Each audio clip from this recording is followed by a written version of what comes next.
de retour sur le plateau d'Autour du Sport, toujours dans la fièvre de la première édition du Salon du Sport béninois. Et pour en parler, nous avons à nos côtés le promoteur de cette édition, Monsieur Adibadé Fawaz. Bonjour et merci d'être avec nous dans Autour du Sport. Bonjour Monsieur Christophe, merci d'avoir fait le court déplacement de Lomé pour Cotonou afin de pouvoir échanger sur cette idée sur le Salon du Sport béninois. D'emblée, le promoteur, pourquoi un tel salon pour le sport?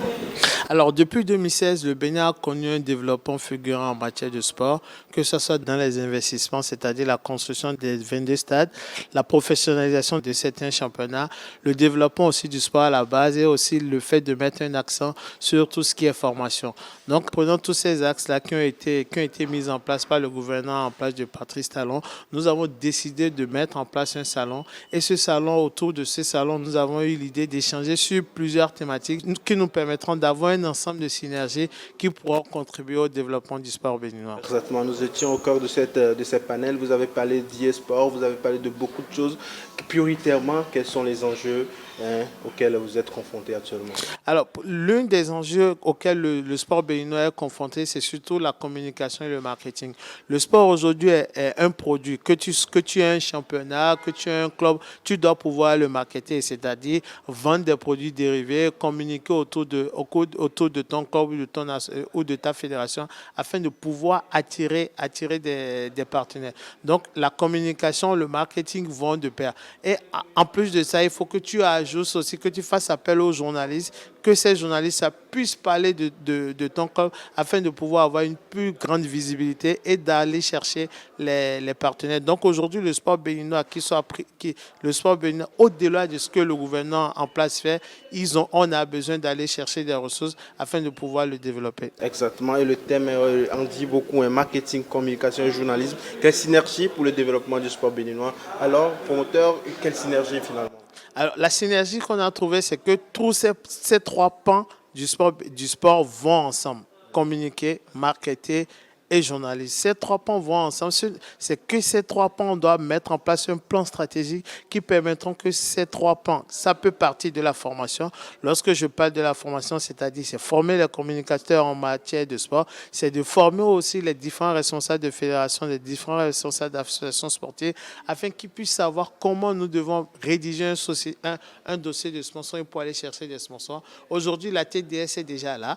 La TDS est un plus que l'État apporte. Il faut qu'aujourd'hui, les responsables de fédération, les responsables de clubs sachent comment il faut aller chercher du financement, aller chercher du sponsoring afin de pouvoir atteindre leurs objectifs. Le grand défi du sport un peu partout en Afrique, que ce soit au Bénin, au Togo ou ailleurs, c'est le manque de financement.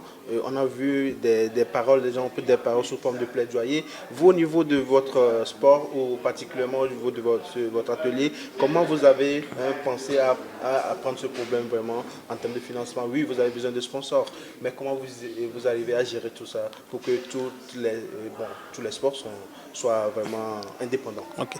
Aujourd'hui, il y a la TDS. La TDS, c'est une idée du gouvernement en place, mais c'est une idée qui est insérée dans les lois de finances. Un autre gouvernement peut venir, par exemple, dans 10, 15 ans, 20 ans, et dire, OK, moi, je ne veux plus faire de la TDS. Donc, l'une des recommandations de ce salon, c'est qu'il faut impérativement qu'on ait une loi sur le financement du sport. Lorsqu'on aura une loi sur le financement du sport, on pourra savoir qu'il y a un cadre juridique qui a été légiféré afin de pouvoir mettre en place les différents modules pour pouvoir aller chercher du financement. Un cadre juridique qui a été initié, qui va mettre en place le cadre institutionnel afin de pouvoir développer le sport béninois. Est-ce que ces cadres sont antinomiques? Est-ce qu'il y a une sorte de contradiction entre les deux, ou bien tous les cadres vont de pair, ou comment ça s'organise? Comment vous actionnez tout ça? Le sport, c'est un embranchement. Comme j'aime le dire souvent, le sport, c'est une chorégraphie.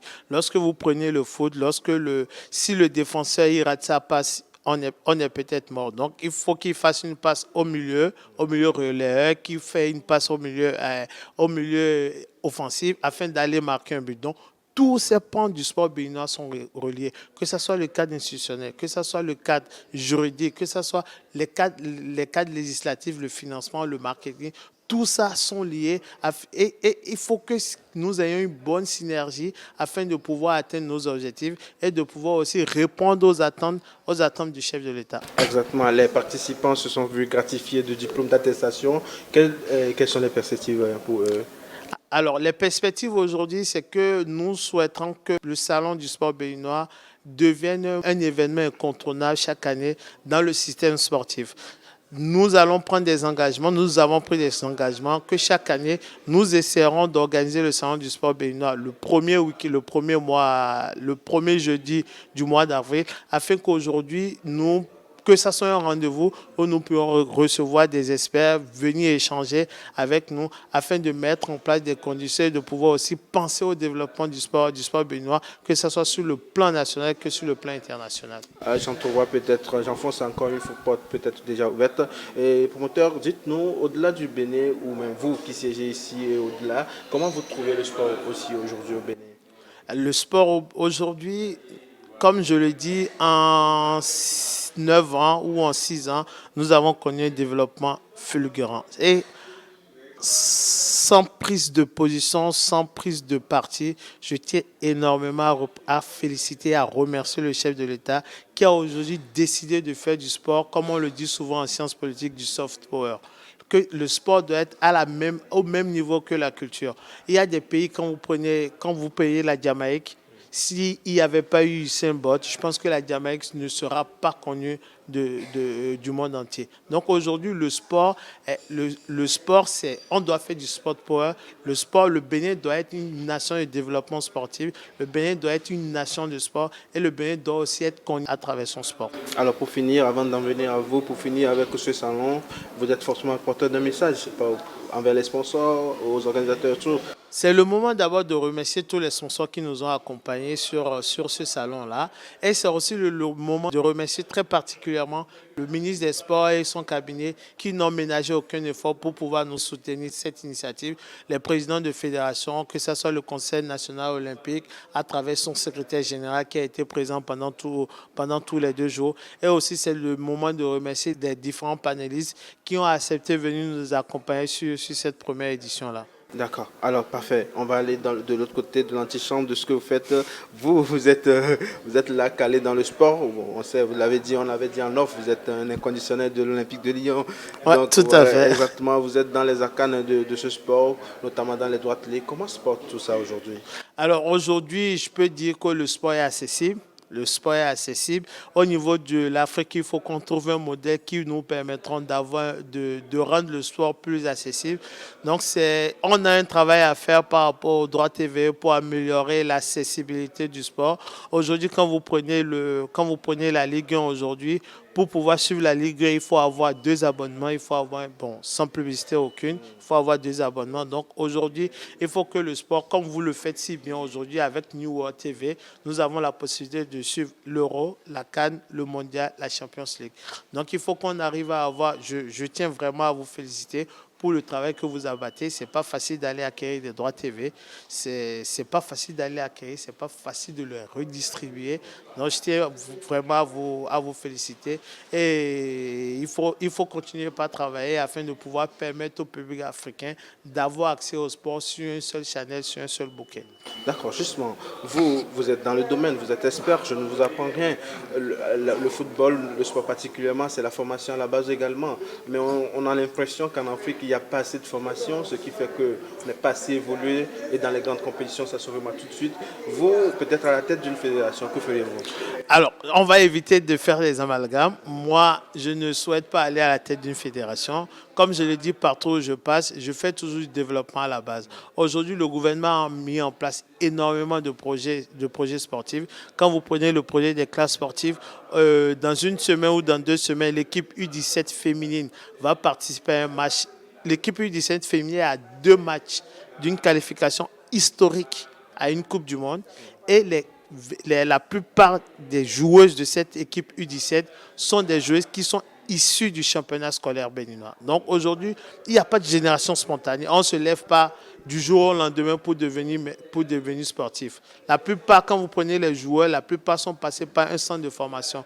Aujourd'hui, au niveau du Bénin, nous avons un projet, le projet des classes sportives, qui permet aux enfants de pouvoir améliorer leurs compétences, de pouvoir avoir accès au sport et petit à petit de prétendre à l'équipe nationale. Aujourd'hui, il faut aussi renforcer les capacités des différents centres de formation qui existent. Le ministère le fait très très bien. Donc il faut renforcer les capacités de ces différents centres de formation afin de pouvoir avoir plusieurs joueurs qui vont éclore des formations béninoises. Des formations béninoises, justement. On a le football qui est le sport roi, qui est la locomotive de tous les sports sans être minimaliste. Mais quand même, on a l'impression aussi, parce qu'on a fouillé, on a vu des choses, on voit que le Bénin ne mise pas que sur le foot. Il y a le judo, il y a un peu de tout. Des choses évoquées justement à ce salon. Et comment vous trouvez tout ça? Dans mon discours de lancement, j'ai dit aujourd'hui, il n'y a pas que le foot au Bénin. Il y a le basketball. Pendant aujourd'hui, nous sommes premiers au ranking du 3 contre 3 au niveau du basketball, surtout en femmes et en hommes. Au niveau du rang d'une équipe béninoise a été vice-championne de la Coupe d'Afrique de rang à l'Ayoun l'année dernière. Donc ça évolue. Le sport, tu fais des investissements, c'est sur 10 ans, tu le récupères. Le boulot qu'on est en train de faire aujourd'hui, le boulot que le gouvernement est en train de faire aujourd'hui, c'est un boulot qui va être récupéré dans 10, 15, 20 ans. Les enfants que nous sommes en train de former aujourd'hui, c'est U17 qui vont participer qui vont, comme on le dit, par la grâce de Dieu, participer à une première Coupe du Monde. Il faut pouvoir trouver une possibilité de les faire sortir des pays. Pourquoi pas de les faire intégrer à l'Olympique Lyonnais féminin, qui est l'un des plus grands clubs féminins en France, de pouvoir trouver des opportunités pour qu'on puisse exporter des joueurs et qu'on puisse avoir de la compétence, qu'on puisse avoir des joueurs qui sont en genre pour représenter valablement l'équipe nationale. Vous avez parlé d'équipe nationale, ça amène forcément à la notion de patriotisme. Est-ce que dès le bas âge, vous inculquez ces valeurs à ces jeunes pour que voilà, ils aient un esprit de patriotisme, parce que voilà, on ne va pas les former après, dans 10 jours, vous l'avez évoqué maintenant, à 10 ans, ils repartent à l'Olympique de Lyonnais et signent en France et ne plus retrouver la mère patrie ici. Est-ce que dans la formation, vous évoquez ces choses, de revenir sur les terres, sur les bases, sur les fondamentaux? Merci. Il y a deux choses que j'essaie toujours d'inculquer, le patriotisme et le goût de la victoire. Je dirais peut-être pas le goût de la victoire, la possibilité de détester la défaite. Même quand tu fais un taureau sur le terrain contre tes coéquipiers, tu dois avoir envie de gagner. Ces deux choses-là, c'est des trucs que nous devons inculquer dans nos programmes de formation. C'est des trucs que, en fait, dès le bas âge, vous prenez les Argentins, ils ont une grinta pas possible. Le mec, il peut tomber au bout de 2 minutes, il court. On doit pouvoir cultiver cette grinta-là, on doit détester la défaite. Avant, on avait un concept au Bénin qui est la défaite favorable, je crois. Mais aujourd'hui, ça n'existe plus dans notre langage. Nous devons inculquer à nos enfants l'esprit de pouvoir gagner tout le temps. Le sport, on dit souvent, le plus important, c'est de participer. Mais moi, je vous dirais, le plus important, c'est de gagner. Et il n'y a pas de défaite encourageante. Exactement. Donc, bientôt, nous sommes arrivés à la fin de cette émission, Adibadé Fawaz, mais vous êtes forcément porteur d'un message. Oui, un message d'espoir à tous les acteurs du sport béninois.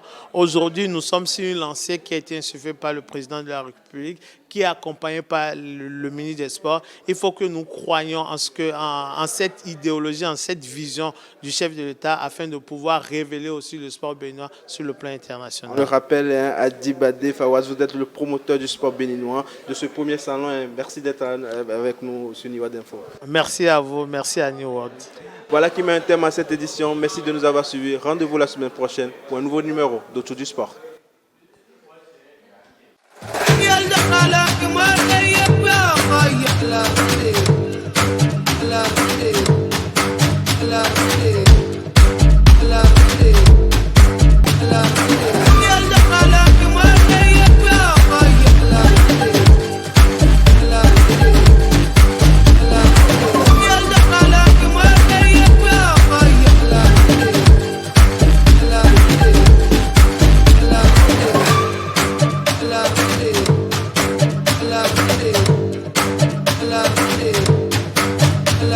it.